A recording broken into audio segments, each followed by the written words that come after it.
Yasmina, în centrul unui nou scandal. Reacție șocantă după eliminare și atac dur la adresa Andreei Mantea.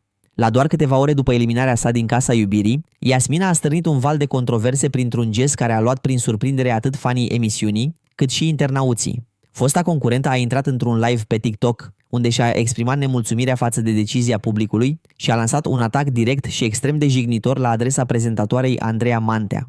Cu un limbaj dur și complet lipsit de respect, Yasmina a rostit injurii la adresa moderatoarei, acuzând-o că a influențat opinia publicului și că a avut un comportament părtinitor pe parcursul competiției.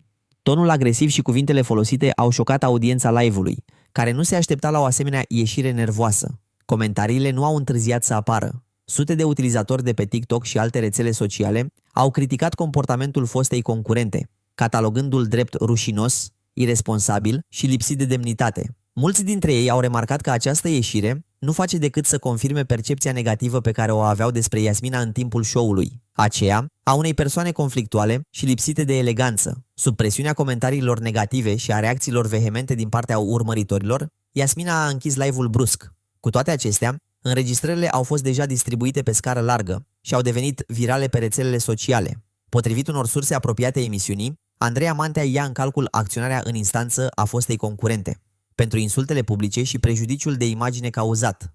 Situația rămâne tensionată, iar fanii așteaptă cu interes să vadă ce urmează. Acest nou episod ridică din nou semne de întrebare legate de presiunea resimțită de concurenți în reality show-uri și de modul în care aceștia aleg să își gestioneze ieșirea din competiție.